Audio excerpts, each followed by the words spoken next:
The most important moments of our lives never truly leave us, but instead settle into the quiet spaces of the things we touch. In the coastal town of Oakhaven, there is a belief that some memories are too heavy for the wind to carry away, and they wait, patiently and silently, for the one person who knows how to listen to the stillness. The fog in Oakhaven didn't just roll in from the sea. It arrived like an old friend, soft and familiar, tucking the small town under a blanket of silver grey. For Elias Thorne, the sound of the fog was a gentle hum, a signal that the world was slowing down. At 64, Elias lived a life measured not by hours, but by the steady, rhythmic ticking of the antique watches spread across his workbench. His shop, the Timeless Willow, was a sanctuary of cedarwood shavings and the faint, sweet scent of old parchment. Elias was a man of few words, but his hands spoke a language of precision and care. He was a restorer of lost things. People from all over the county brought him heirlooms that had stopped breathing, pocket watches frozen in the middle of a second, music boxes that had lost their song, and weathered journals with spines that groaned when opened. Elias didn't just fix them, he sat with them.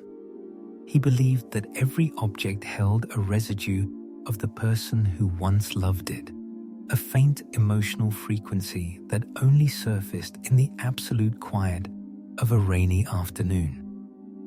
On this particular Tuesday, the bell above the door gave a soft, melodic chime.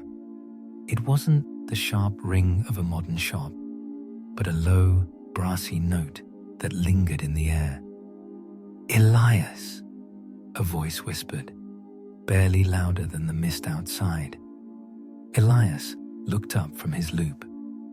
Standing in the doorway was Sarah, a woman in her late 30s, with eyes that seemed to carry the reflection of a long, tired journey. She was holding a small wooden crate, wrapped in a faded blue velvet cloth. "I was told you were the only one who wouldn't try to pull it apart," she said, stepping toward the counter. Her movements were careful, as if she were carrying something made of glass and starlight. Elias cleared a space on the mahogany counter, his movements slow and deliberate to match her energy. "I prefer to let things tell me how they want to be handled, Sarah. Please, set it down." As she unwrapped the velvet, a strange object was revealed. It wasn't a clock or a jewelry box. It was a complex mechanical lantern, crafted from dark iron and translucent sea glass. It had no wick and no oil. Instead, the center was filled with hundreds of tiny, delicate silver gears that seemed to float within a crystal sphere. "It belonged to my grandfather, Julian," Sarah explained, her voice softening. "He was a navigator, but toward the end of his life, he became obsessed with this. He called it the memory keeper. He said it didn't light up the room, it lit up the mind. It hasn't worked since he passed 10 years ago. I don't want it fixed to look new, Elias. I just want to hear it breathe again." Elias reached out, his fingers hovering just inches from the sea glass. He felt a faint warmth emanating from the iron, a gentle, pulsing heat, like a heartbeat under layers of wool. This was no ordinary machine. It was a piece of art designed to capture a specific feeling. "It's beautiful, Sarah," Elias murmured. "It has a very quiet soul." "Can you make it glow again?" she asked, a flicker of hope crossing her face. "I will try," Elias promised. "But these things require patience. I have to find the rhythm he set for it." After Sarah left, the shop returned to its peaceful silence. Elias closed the shutters, leaving only a single amber lamp burning over his workspace. Outside, the rain began to fall, a soft, rhythmic patter against the window pane that sounded like a lullaby. He pulled a stool up to the lantern and began to examine it. He noticed that the gears weren't connected in a traditional sequence. They were arranged in spirals, like the petals of a flower or the stars in a distant galaxy. As he touched a small silver lever, a faint sound echoed through the room. It wasn't the grinding of metal, but the distant sound of waves crashing against a shore, muffled, rhythmic, and incredibly soothing. Elias closed his eyes. He didn't see the shop anymore. He saw a beach at twilight. He felt the cool spray of salt water on his skin and the warmth of a hand holding his own. The emotion was so clear, so grounded, that it brought a stray tear to the corner of his eye. It wasn't sadness. It was the feeling of being completely and utterly safe. He realized then that Julian hadn't built a lantern. He had built a vessel for a feeling of home. As the night deepened, Elias worked with a surgeon's touch. He cleaned the microscopic dust from the silver teeth of the gears using a brush made of sable hair. Every movement he made was slow, mirroring the natural pace of his own breathing. He wasn't in a hurry. In the world of the timeless willow, time was a river, and he was simply wading through its calmest shallows. Deep inside the mechanism, he found a small, handwritten note tucked into a tiny brass cylinder. The paper was thin and translucent. For when the world becomes too loud and the path becomes too dark, turn the dial to the frequency of the first snow and remember that you are loved. Elias felt a shiver of peace run down his spine. He looked at the dial on the side of the lantern. It was marked not with numbers, but with symbols. A snowflake, a leaf, a drop of rain, and a sun. He carefully turned the dial to the snowflake. Suddenly, the shop grew even quieter. The sound of the rain outside seemed to fade into a muffled stillness. The tiny gears began to spin, not with a mechanical whir, but with a sound like a soft sigh. A pale, milky light began to glow within the sea glass, swirling like a slow-motion blizzard in a dream. The air in the room seemed to cool just slightly, smelling of fresh pine and crisp winter air. Elias leaned back, his muscles relaxing, his heart rate slowing to a steady, peaceful thrum. He felt the tension of the years leaving his shoulders. He wasn't just fixing a lantern. He was entering a story that had been waiting for a decade to be told. But as the light grew, he noticed something tucked behind the main gear.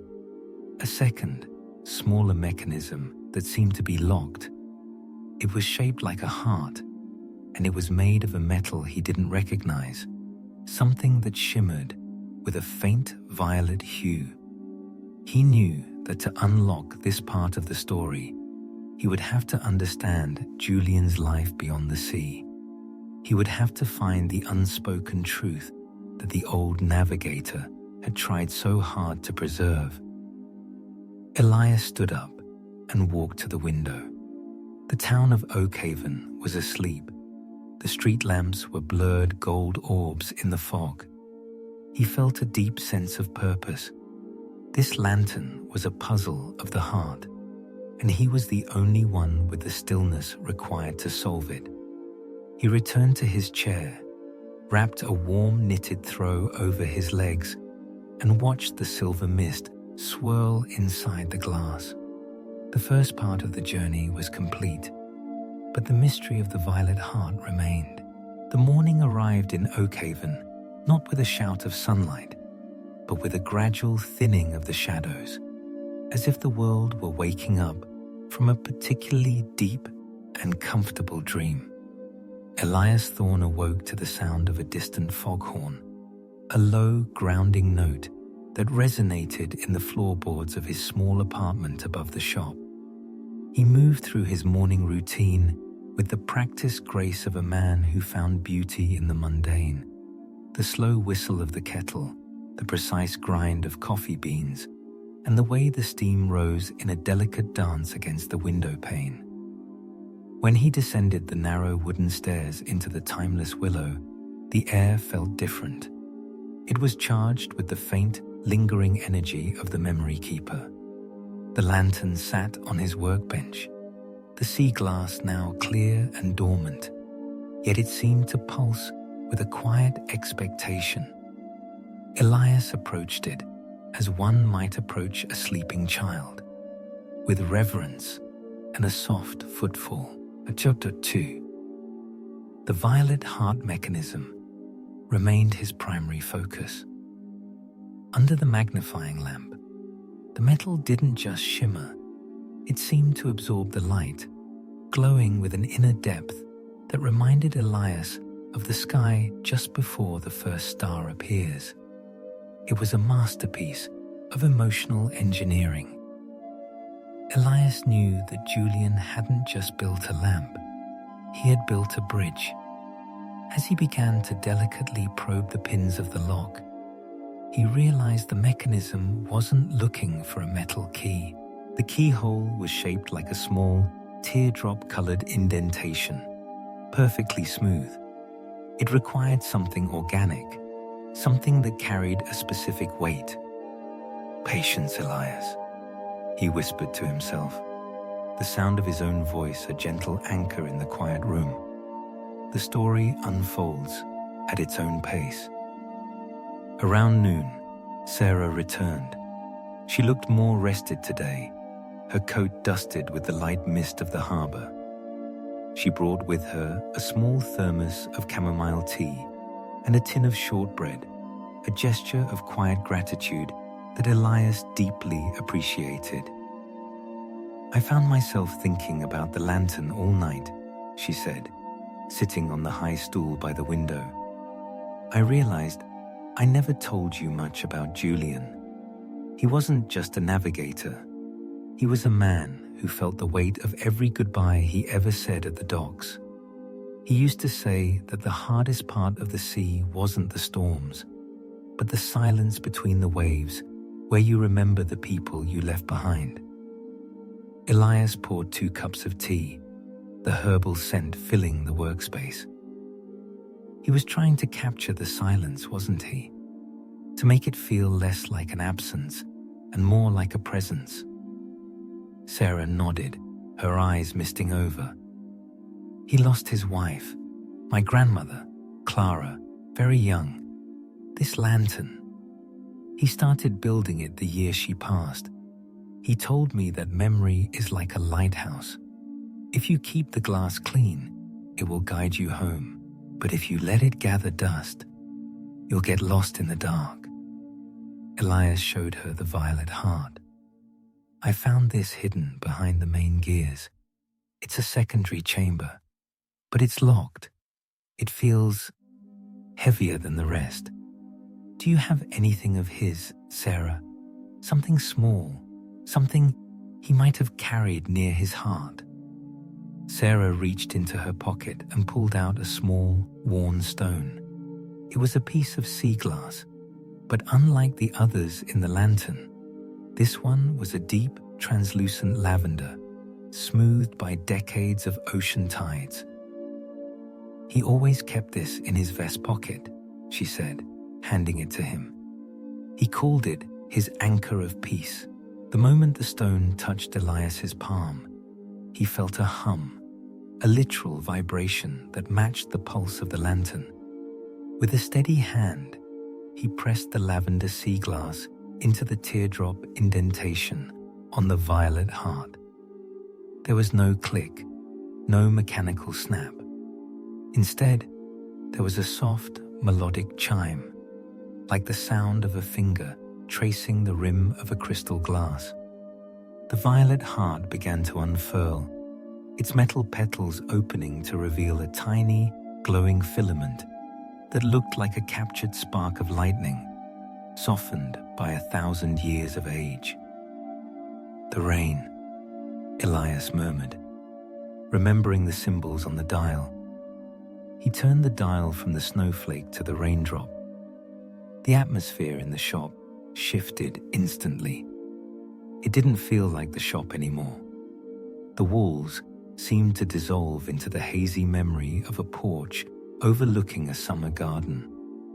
The sound of a gentle downpour began, not the grey, cold rain of autumn, but a warm, rhythmic summer rain that smells of damp earth and blooming jasmine. Sarah gasped softly. "I remember this. This was the house in Maine. We used to sit on the porch for hours, just watching the garden drink." The light from the lantern turned a soft, verdant green, casting long, peaceful shadows across the floor. In the center of the light, the mist began to take shape, not as a clear image, but as a feeling. It was the feeling of being protected, of being tucked away from the world's noise while the earth washed itself clean. Elias let his eyes close. He could feel the coolness of the air, the way the moisture hung in the atmosphere, and the profound sense of stillness that comes when you realize there is nowhere else you need to be. The unspoken truth of this layer of the lantern began to reveal itself. Peace is not the absence of the storm, but the quiet center within it. For over an hour, neither of them spoke. They simply existed within the memory Julian had woven. The lantern was breathing with them, its gears turning in a slow, hypnotic rhythm that seemed to synchronize with their own heartbeats. As the light eventually began to dim back to its resting amber, Sarah reached out and touched Elias's hand. Her skin was warm and her grip was steady. "He wasn't just remembering the past," she whispered. "He was leaving a map for us, a way to find that stillness whenever we feel lost." Elias looked at the mechanism.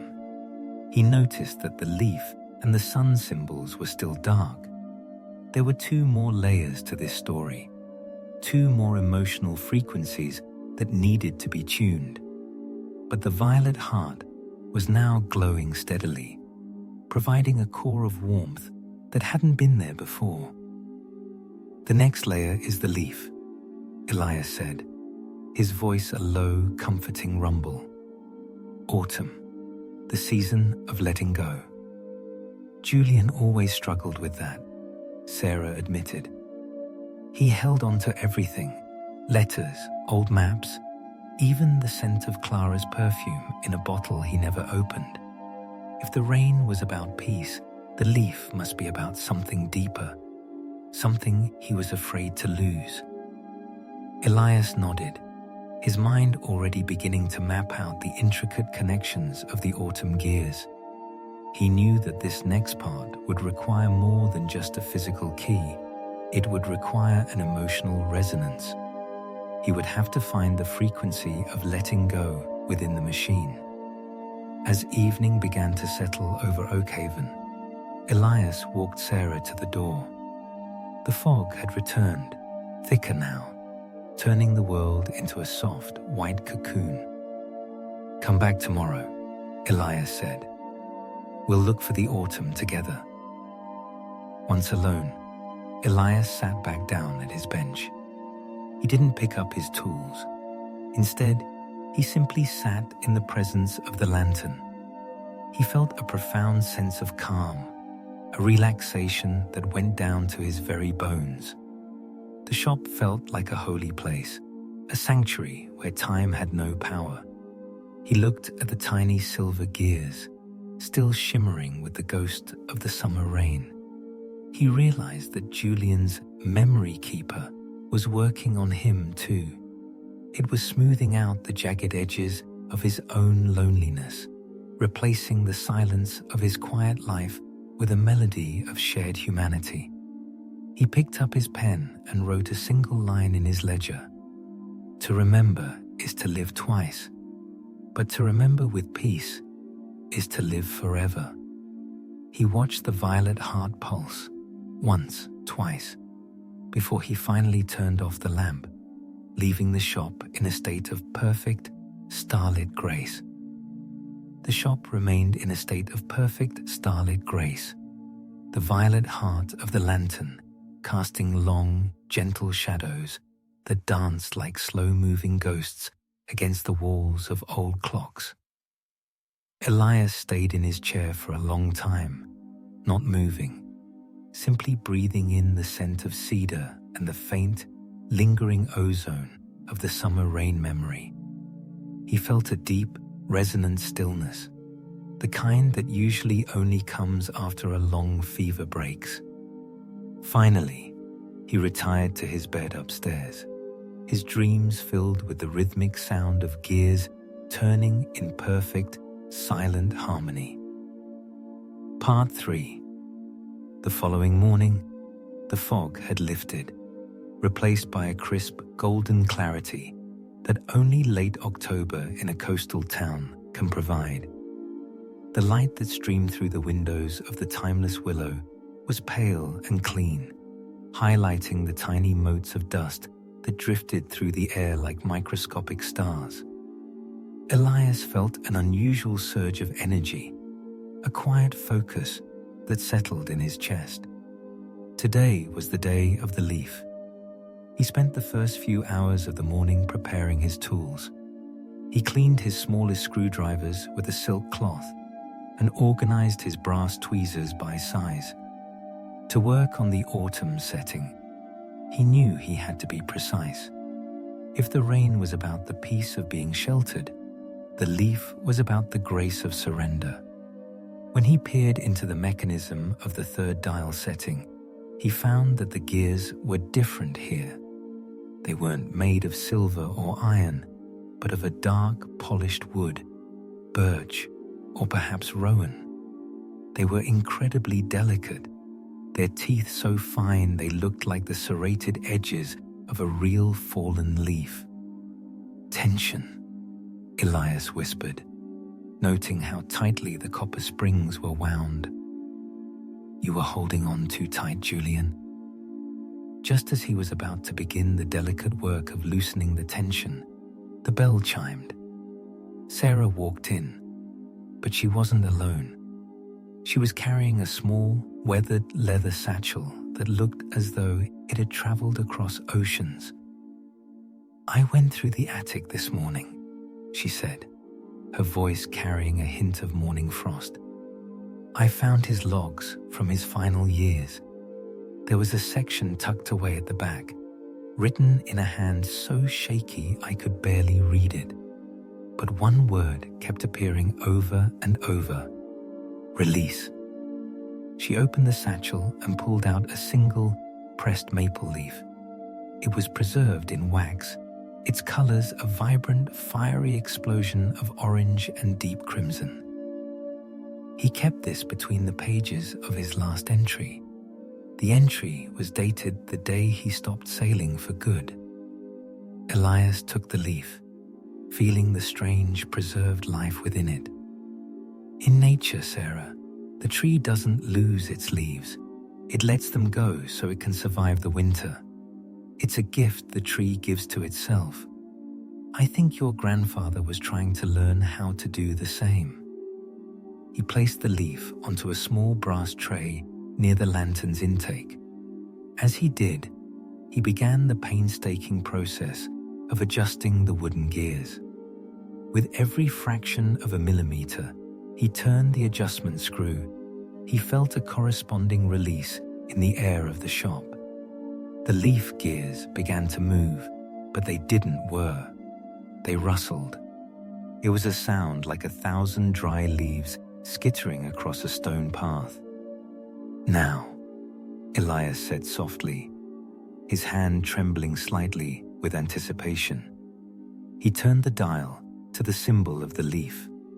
The amber light of the shop didn't just change, it deepened.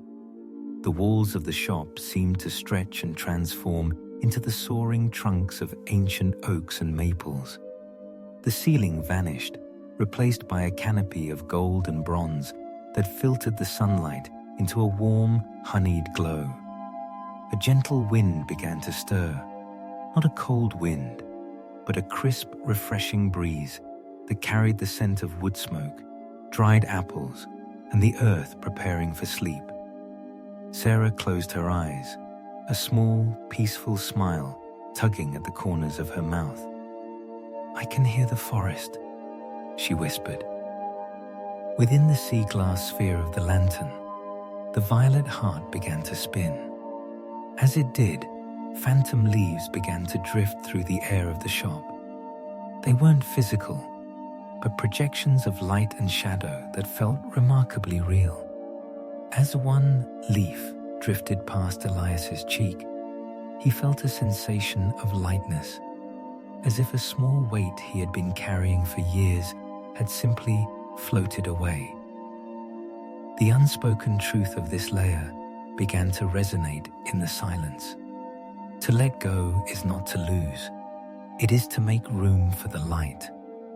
This was the emotional core of Julian's struggle. He had spent his life navigating the vast, unchanging sea, where every horizon looked like the last. But the land taught him about seasons. It taught him that beauty often lies in the ending of things. As the golden light filled every corner of the room, Elias saw a vision within the glass. It was Julian, much younger, standing on the deck of a ship, looking back at a receding coastline. But in this memory, he wasn't reaching out in longing. He was waving a slow, peaceful goodbye. He was smiling. He had finally understood that the people we love are never truly gone. They just change form, like the leaves turning into the soil that feeds the roots of the next spring. The tension in Sarah's shoulders, which she had carried since the moment she first walked into the shop, finally dissolved. She sat on the stool, her head resting against the wooden frame of the window, and let out a long, shuddering breath of relief. "He was okay," she murmured. "He wasn't sad at the end. He was just ready." Elias watched the wooden gears slow down. The rustling sound faded into a comforting hum. The forest dissolved back into the familiar surroundings of the timeless willow, but the air remained charged with a sense of profound clarity. "There is only one setting left," Elias said, looking at the final symbol, the sun. But as he looked closer at the sun mechanism, he realized it was empty. There were no gears, no springs, and no violet heart for the final stage. Instead, there was a small, circular opening that led directly to the center of the crystal sphere. "It's missing the heart of the light," Elias noted, his brow furrowing in thought. Sarah looked at the opening, then back at the satchel. "There was one more thing in the bag, but it isn't a part. It's a question." She pulled out a small handwritten card. It wasn't in Julian's handwriting, but in a delicate, flowing script that must have belonged to Clara, his wife. It read, "The sun does not need gears to rise. It only needs the world to stop hiding from the dawn. What is the one thing you have kept in the dark?" Elias sat back, the weight of the questions settling over him. To finish the story, to reach the conclusion and the final warmth of the sun, they couldn't just use tools or find old relics. They had to provide the final piece themselves. The shop grew quiet again, the late afternoon sun casting long golden bars across the floor. The sun setting was the culmination of everything: the snow's stillness, the rain's peace, and the leaf's surrender. It was the moment of total warmth. "We have to find the answer," Elias said, his voice barely a whisper. "The lantern is waiting for the truth." He looked at his hands, the hands that had spent a lifetime fixing the things of the past. He realized that he too had been hiding in the shadows of his quiet shop, choosing the company of clocks over the unpredictability of the world. He had been keeping his own heart in the dark, afraid that if he stepped out into the sun, he might find he had waited too long.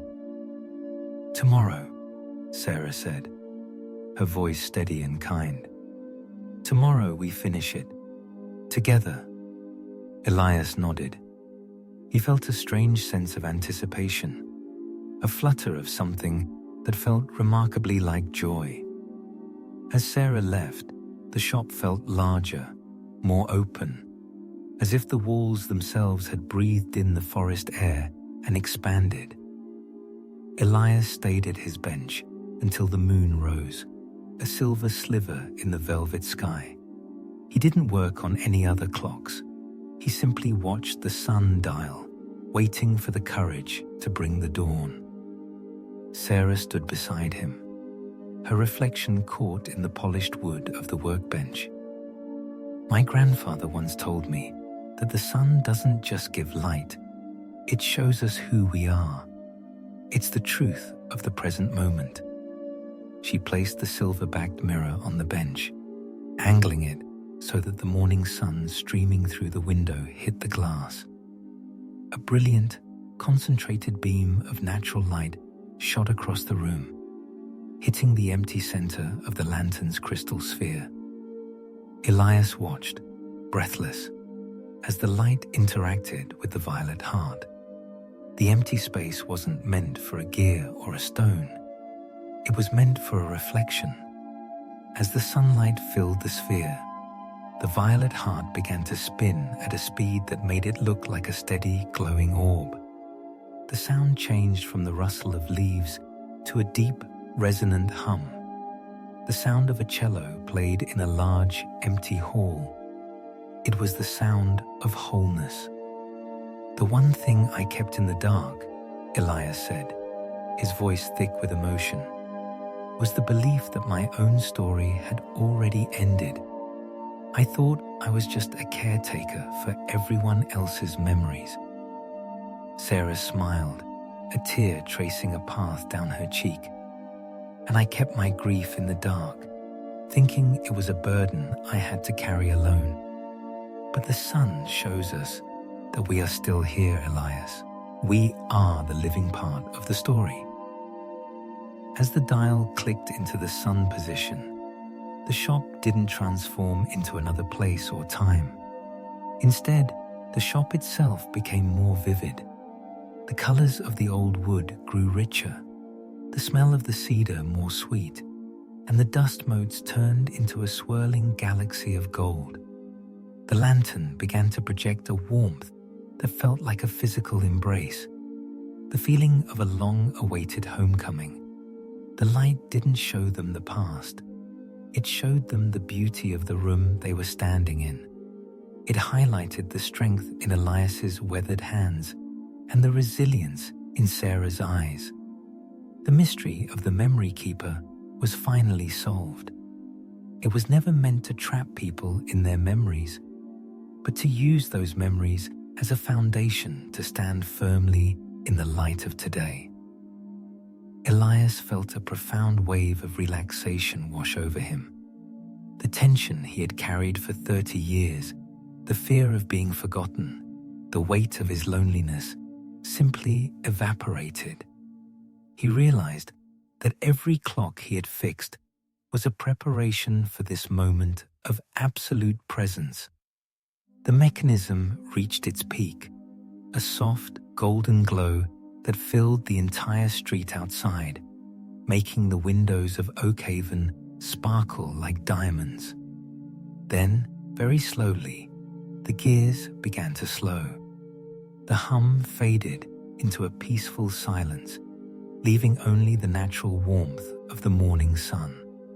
The lantern was still. It was no longer a mysterious puzzle, but a beautiful object of glass and iron, Resting on a workbench in a quiet coastal town, Sarah reached out and took Elias's hand. For the first time in many years, Elias didn't look at his watches to see how much time was left. He simply felt the warmth of the sun on his skin and knew that he was exactly where he was supposed to be. The memory keeper had finished its work, not by stopping time, but by teaching those who touched it how to live within it. The unspoken truth was finally clear. Peace is found when we stop trying to fix the past and start allowing the present to be enough.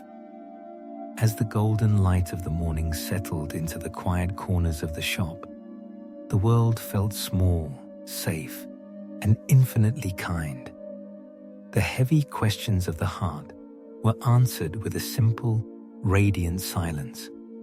Everything was as it should be, and the mind, finally at rest, could drift into a deep and dreamless sleep, knowing that the sun would always rise to meet the dawn.